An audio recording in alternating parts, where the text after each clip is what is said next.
అమ్మా నమస్కారం.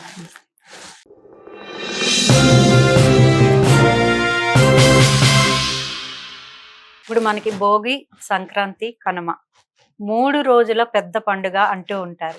అసలు దీన్ని పెద్ద పండుగని ఎందుకంటారు? వరుసగా 3 రోజులు రావడానికి కారణం ఏంటంటారు? అసలు 3 రోజులు కాదమ్మా, నిజం చెప్తే హ్మ్. ఇది నెల రోజుల నుంచి మొదలవుతుంది. అందుకే నెల దీన్ని రోజులు. నెలగంట పట్టడం అని అంటారు. హ్మ్. ఈ నెలగంట పట్టడం ఎందుకు మొదలు పెడుతున్నాము అంటే, అసలు మీరు మిగతా పండుగలు ఏవైనా చూడండి, అన్ని చంద్రుడి గమనం ప్రకారం జరుగుతాయి. ఈ హ్మ్. ఒక్క పండగే మీరు చూస్తే సూర్య గమనం ప్రకారం జరుగుతుంది. అందుకే ఇక్కడ తిథులు, డేట్లు అన్నీ కలిసొస్తాయి. మీరు చూస్తే ఎప్పుడు మీరు చూసినప్పుడు జనవరి 13, 14, 15లోనే ఈ పండగ మనం చేసుకుంటున్నాం. మిగతా ఉగాది కానీ, ఏ పండగ తీసుకున్నా, దసరాలు కానీ అన్ని చంద్రుడి ప్రకారం జరుగుతాయి కాబట్టి తిథి ఒకటి, డేట్ ఒకటి మారిపోతుంది. అంటే మాసం నెల కూడా మారిపోతుంది మీరు చూస్తే. కానీ ఇక్కడ ఒక్క చోటే కరెక్ట్ గా అదే డేట్లు రావడానికి కారణం ఏంటి అంటే, సూర్యుడి ప్రకారం జరిగే పండుగ. ఈ నెల రోజుల కాలం దీన్ని పెద్ద పండుగ అనడానికి కూడా కారణం ఏమిటి అంటే, మన అందరికి చాలా ఇంపార్టెంట్ ఏంటి అంటే ప్రాణశక్తి. మనం ఏమనుకుంటున్నాం అంటే, కారు ఉంటే మనకి విలువ వస్తుంది అనుకుంటాం. అందుకే పెద్ద కారు కొనుక్కుంటే గ్రేట్ ఏమో, లేకపోతే పదవి ఉంటే విలువేమో, లేకపోతే ఇల్లు ఉంటే విలువ, అన్ని సంపాదిస్తూ ఉంటాం పాపం. కానీ వేటి వల్ల అయినా నిజంగా విలువ ఎప్పుడు వస్తుంది అంటే, ఈ గుండెల్లో ప్రాణం ఉన్నంత వరకే.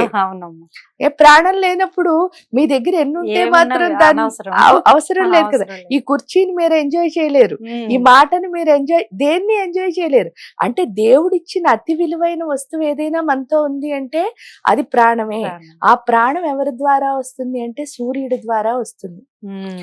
సూర్యుడి ద్వారా వస్తుంది కాబట్టి ఈ పండుగ నిజం చెప్తే చాలా పెద్ద పండుగ అయింది. ఎందుకు, మనం ప్రాణశక్తిని సంపాదించుకునే తిథులు మొదలవుతున్నాయి అన్నమాట. ఇక్కడి నుంచి ఈ పుష్యమాసం అయిపోయిన పుష్యమాసం మొదలుకుని మళ్ళీ అలా వెళుతున్న కొలది మనకి ఎప్పుడు అంటే ఆషాఢ మాసం 15 రోజులు గురు పూర్ణిమ వరకు కూడా దీన్ని ఉత్తరాయణ కాలం అని పిలుస్తారు. ఈ ఉత్తరాయణం అంటే కూడా ఏంటి అంటే, సూర్యుడు దక్షిణం వైపు గమనం చేసిన దాన్ని దక్షిణాయనం అని, మళ్ళీ ఉత్తరం వైపు వచ్చేదాన్ని ఉత్తరాయణం అని అంటారు. ఈ ఉత్తరాయణ పుణ్యకాలంలో దీన్ని పుణ్యకాలం అని చెప్పడానికి మీరు వింటే కూడా, మహాభారత యుద్ధం జరిగినప్పుడు భీష్మాచార్యుల వారు ఉత్తరాయణం వచ్చే వరకు ఆయన మరణాన్ని పొందలేదు. భీష్మ ఏకాదశి అని మనం చెప్పుకున్న ఆ ఏకాదశి రోజు ఆయన ఆ పరమాత్మలో కలిసిపోయాడు. ఎందుకు ఉత్తరాయణం పుణ్యకాలం అయింది అని అన్నప్పుడు, ఇక్కడ పుణ్యకాలం అని ఎందుకన్నారంటే ఇవి సాధనకి సంబంధించిన మాసాలు. మీరు చూస్తే ఇప్పుడు పుష్యమాసం అయిపోతుంది, తర్వాత మాఘం, పాల్గొనం, ఇలా అన్ని మంచి మాసాలే. ఈ టైంలో మాఘమాసం ఒక్కటి తప్ప మిగతా మాసాలను శూన్యమాసాలని కూడా పిలుస్తారు. ఆ శూన్యమాసం అంటే అర్థం ఏమిటి అంటే, శూన్యం అంటే ఏమీ లేదని అనుకుంటాం మనం. ఆకాశాన్ని కూడా శూన్యం అని అంటారు. కానీ అన్ని ఎక్కడున్నాయి, అందులోనే ఉన్నాయి. ఆకాశం అంటే సున్నాలోనే మొత్తం అన్ని ఉన్నాయి, శూన్యంలోనే మొత్తం, అంటే ఎంటీనెస్ లోనే మొత్తం అన్ని ఉన్నాయి.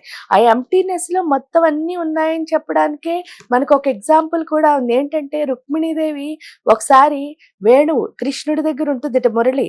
దాన్ని చూసి అంటుందిట, నీ మీద నాకు ఈర్ష్య వచ్చేస్తుంది, ఎందుకంటే నువ్వు ఎప్పుడు కృష్ణుడిని అంటి పెట్టుకుని ఉంటావు, మేమందరం ఒక్కొక్కసారైనా బయటకు వెళ్ళిపోతూ ఉంటాం అని చెప్తుందిట. చెప్తే అప్పుడు ఎప్పుడు అంటి పెట్టుకుండడానికి ఒక కారణం ఉందమ్మా అంటుందిట వేణువు. ఆ మురళి అంటే ఏమిటి అంటే, నా లోపలంతా ఏమీ లేదమ్మా, అంతా ఖాళీగా ఉంది, కృష్ణుడు ఏం వాయిస్తే అదే పలుకుతాను.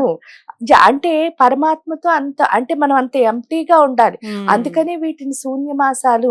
ఈ శూన్యమాసాలు అంటే పెళ్లిళ్ళు చేయకూడదు, గృహ ప్రవేశాలు చేయకూడదు, మీరు ఇవన్నీ వింటారు. అవన్నీ ఎందుకు పెట్టారంటే, మనకేమి బరువు బాధ్యతలు లేకుండా కనుక మనం ఉంచితే, ఓన్లీ ఈ టైంలో చేయాల్సింది ఏంటి అంటే సాధన, దైవనామస్మరణ. సాధన అంటే మీరు ఏది చేయాలనుకున్నారో దాని మీద మీరు ఏం చేయాలి, ఎక్కువ పుష్ ఇచ్చుకోవాలి. అంటే ఇప్పుడు సపోజ్ కొంతమంది ఏంటంటే వంట చేస్తూ ఉంటారు, కొంతమంది పూజలు చేస్తారు, కొంతమంది ఉద్యోగం చేస్తారు.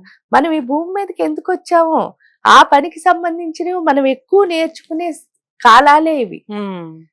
మనకి ఏ డీవియేషన్ లేకుండా ఇక్కడ మంత్రం ఎందుకు చేయమన్నారండి అంటే మంత్రం ద్వారా ఏమవుతోంది అంటే మంత్రం అన్న దాంట్లో ఎందుకు మననాంతరాయ మీరు ఎంత బాగా చేస్తే అంత బాగా ఆ మంత్రం యొక్క దేవత స్వరూపం ఎవరి లోపలికి వస్తుంది. ఎందుకంటే మంత్రాలన్నిటికీ దేవతల అధీనులు అని పిలుస్తారంటే అర్థం ఏమిటి అంటే ఆ మంత్రంలో ఆ దేవత యొక్క శక్తి పూర్తిగా ఉంటుంది.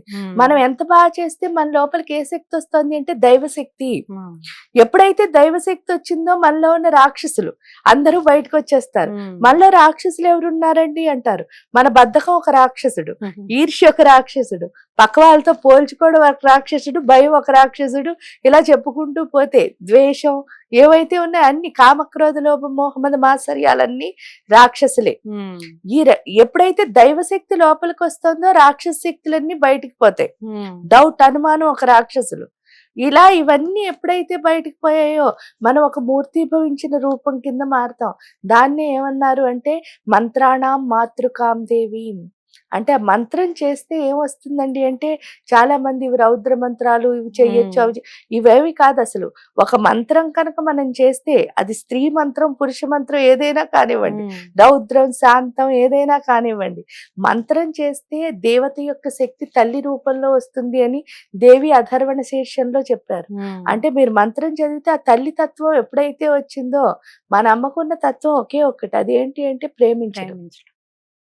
మీరు చేస్తున్న పని మీరు ప్రేమించారనుకోండి డెఫినెట్ గా మీరు ఏమవుతారు, సక్సెస్ అవుతాం. అదే మనం ఇక్కడ నేర్చుకుంటాం. ఆ సక్సెస్ అవడానికి ఏంటి అంటే ఆ సూర్యుడి యొక్క శక్తితో మనం కనెక్ట్ అవడానికి ఒకే ఒక త్రోవ ఏంటి అంటే మంత్రం. మీరు మంత్రం ఎంత బాగా చదువుతారో అంత ప్రాణశక్తి అన్నది పెరుగుతుంది. ప్రాణశక్తి ఎప్పుడైతే పెరిగిందో ఆత్మస్థైర్యం అన్నది వస్తుంది. ఆత్మశక్తి వస్తే సాధించలేనిది సృష్టిలో ఏది లేదు. అది ఇచ్చేది ఏంటి అంటే ఈ యొక్క పెద్ద పండుగ. అందుకనే చూడండి ఫస్ట్ నెలగంటని 16వ తారీఖుని మొదలు పెడతాం, డిసెంబర్ 16. అప్పటి నుంచి మనం చేస్తాము ఆవు పేడతో గొబ్బెమ్మలు అని చెప్పి. ఆ గొబ్బెమ్మని మహాలక్ష్మి అని కూడా పిలుస్తారు మీరు ఉంటే, గొబ్బి మహాలక్ష్మి అని చెప్పి.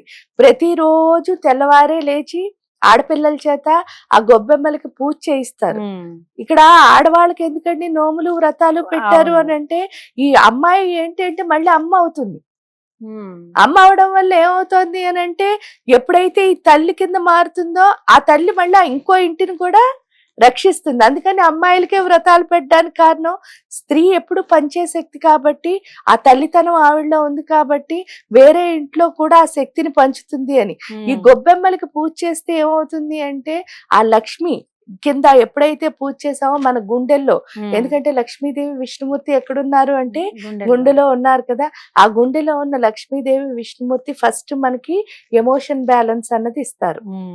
ఎందుకంటే విష్ణు ఏం చేస్తున్నాడు మనలో ఉన్న ఒక్కొక్క మాయని, అదే రాక్షసుల్ని చంపడం అంటారు, ఆ మాయని ఎప్పుడైతే తొలగించాడో లక్ష్మీ శక్తి ఏంటి అంటే ప్రశాంతతనిస్తుంది. ఎప్పుడైతే ప్రశాంతంగా ఉండడం మొదలెట్టామో ఆ ఆవు పేడలో ఉన్న ఔషధి గుణాలు మనలోకి వెళ్ళాయో అందులో ఋతువు కూడా మారుతుంది. ఇప్పుడు చూస్తే మీరు ఈ ఋతువు ఎప్పుడు మారుతుందో మనకి అంటువ్యాధులు వస్తాయి. ఈ టైంలో ఆ అంటువ్యాధుల నుంచి కూడా మనం రక్షించుకోవచ్చు ఈ గొబ్బెమ్మల వల్ల. అంతేకాకుండా మానసిక ప్రశాంతత అనేది ఏర్పడుతుంది. అది చెప్పడానికే భోగి రోజు మంటలు వేసి అందులో ఈ ఆవు పిడకలన్నిటినీ వేస్తున్నాం. వేస్తే మనని మనం ప్యూర్ చేసుకోవడమే కాకుండా మన ప్రకృతిని, అంటే ఆడపిల్లలకి షేరింగ్ అన్నది నేర్పిస్తున్నారు అక్కడ. ఎప్పుడైతే ప్రకృతి అంతటిని కాపాడుకోవడం మొదలు పెట్టామో అదే ఏం చెప్పారు అంటే ఆ భోగి మంటల్లో మన పాపాలన్నీ దగ్ధం అయిపోయి భోగం వస్తుంది. భోగం అంటే ఏంటి? హ్యాపీనెస్. మీరేం చేసినా తృప్తి ఉంటే చాలు. మీ దగ్గర ఎన్నున్నా తృప్తి లేకపోతే ఉపయోగం లేదు. ఆ తృప్తి అన్నది అగ్నిలోంచి మనకి వస్తుంది. ఎందుకంటే జ్ఞానం, అగ్ని అంటేనే జ్ఞానతత్వం కాబట్టి. అందుకని అందులో అవేమన్నారు. తర్వాత నెక్స్ట్ డే కూడా మనం చేసుకుంటే పసుపు కుంకాలు పంచడం అనుకోండి, లేకపోతే పాలు పొంగిచ్చడం అనుకోండి, ఏంటంటే ఇల్లు అంత బాగా సుఖ సంతోషాలతో ఉండాలి అని. అందుకని ఈ పండగతో ఈ సుఖ సంతోషాలన్నీ ఎక్కడి నుంచి వస్తాయంటే సూర్యుడు ఎప్పుడైతే మకర రాశిలో ప్రవేశిస్తున్నాడో, ఆ ఉత్తరాయణం ఆ ఉత్తరం వైపు తిరుగుతున్నాడో, ఏంటి అంటే మామూలుగా ఇలా వెళ్ళాం అనుకోండి ఒక శక్తి ఉంటుంది. ఎప్పుడైతే ఆ శక్తి రివర్స్, ఎందుకు ఎలాస్టిసిటీ అంటారు, బాల్ని గోడకి వేసి కొట్టాం అనుకోండి స్లోగా వెళ్ళి దానికి తగులుతుంది. అదే రివర్స్ లో వచ్చింది అనుకోండి ఎంత స్ట్రాంగ్ గా వస్తుంది. ఆ ఎనర్జీ ఏదైతే అంటే ప్రాణశక్తిని బాగా ఎక్కువ తొందరగా అంటే ఈజీగా తొందరగా ఎక్కువ శక్తిని సంపాదించుకునే టైం కాబట్టి ఈ టైంలో మంత్ర జపాలు అవన్నీ చేస్తే మంచిదని మనకేంటంటే ఈ 3 రోజులు పండగ పెట్టి తద్వారా ఏంటి అంటే ఆ ప్రాణశక్తిని ఎలా సంపాదించుకోవాలని ఒక్కొక్క మాసంలో నేర్పించుకుంటూ మనని ముందుకు తీసుకువెళ్ళారనమాట. నెక్స్ట్ మాఘ మాసం తర్వాత అన్ని మాసాలు ఆషాఢ మాసం వరకు చక్కగా మనం ఒక్కొక్క పండుగ ఒక్కొక్క పండుగని చేసుకుని అక్కడ ప్రాణశక్తిని చేసుకోవాలి. ఈ మొత్తం ఈ మాసాలన్నీ కనుక సాధన చేయగలిగితే ఎంతో మంచిది.